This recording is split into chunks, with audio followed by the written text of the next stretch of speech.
Hello, everybody. I hope you can hear me clearly and you can see the presentation. Everything's fine. We hear you and see. Wonderful. So I was thinking, what do I have to tell you? Because now after the media told everything about the Swiss surveillance system and the problems, how we count the data on the balance with all this paper, etc., there's not much more to tell about. And as you said, I'm responsible for vaccine recommendations and not really for surveillance, but definitely we need the surveillance data or the system which produces data to as a basis for our recommendations if we talk about vaccine preventable diseases.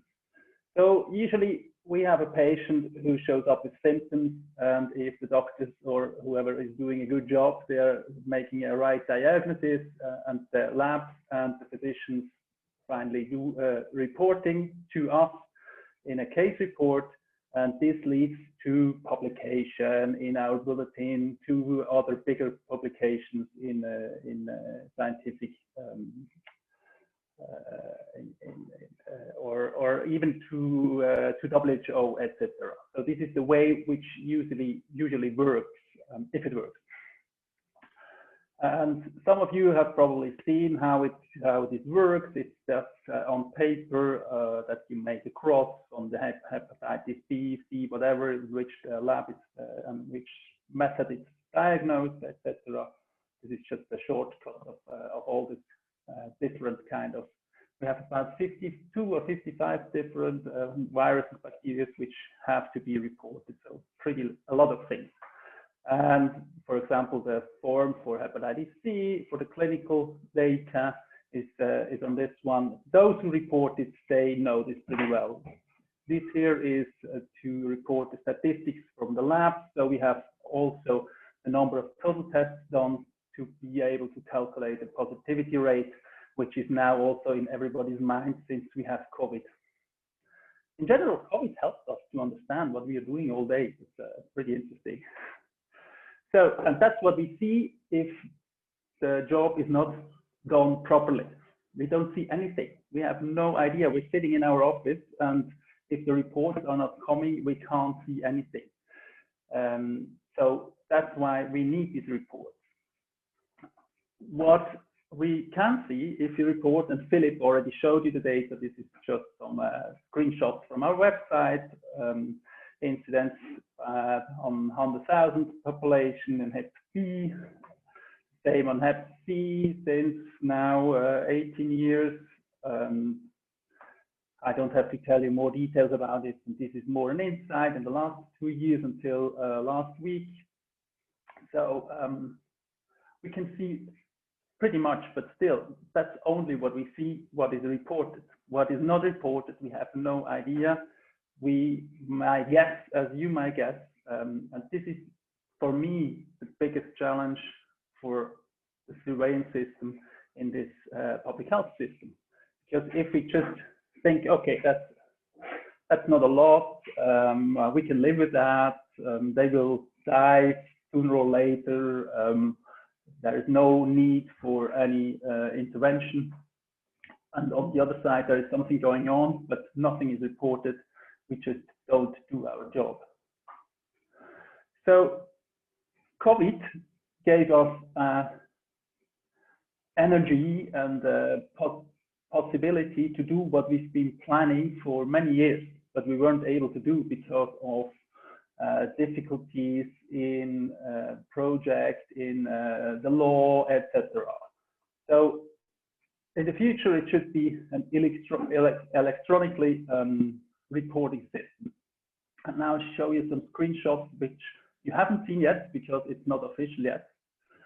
And you can do a login with a HIN or whatever, and then it's only done for the SARS-CoV-2 now, for COVID.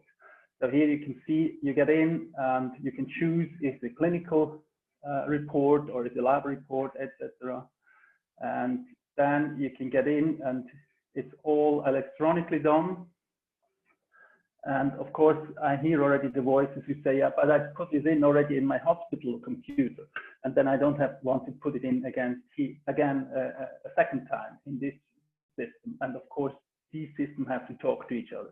they have to be able to talk. So you put it in just once, and then it's done, and you click on 2 or 3 times, and then the data is safely in where it should be.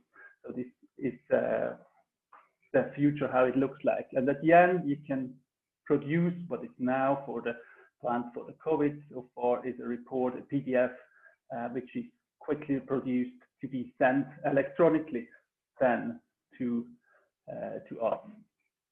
So they are working hard on improving the system, and hopefully not having for a long time a system which looks more like my screen with the old television. That's why I've chosen it. I'm convinced that we have still a lot to do. Digitalization is going on, and one could have the impression that the federal office was sleeping the last years, and it probably was in a kind, because it's so difficult to change things. And I mean, people still want to report by fax, and we had to deal with Swisscom that they still allow us to receive fax, because in general it doesn't exist anymore. They don't want it anymore. So this all takes time, and it's time consuming and difficult, but we're still looking forward and positive to improve this system so we can be faster. But all this looks nice and sounds nice, but if we forget to report cases in a population which we are not aware of, that there is an issue with hepatitis, for example, all the system doesn't help. What we need is you people who are working on the front, who are able to report it easily, so you don't have to spend half the day with filling out reports, but to make it quickly, easy, safe, so we all have a much better system than what we have now. And finally, at the end, if we have good data, sorry for the noise, that's my washing machine in the back, that we have a system which helps us to adapt our recommendations faster based on good data and on data which are reliable and which are useful to all of us. So I hope we can fill these gaps. There will still be some gaps, of course. There is no perfect world, but the idea is that we help with this system to fill these kind of gaps, to be faster, to have better data, more complete data, and to get a better idea of what is going on. Here just a few links and the reports for hepatitis B and C, and for in case you like to have that. So I go back to that one for my last slide. Thank you very much, Mark.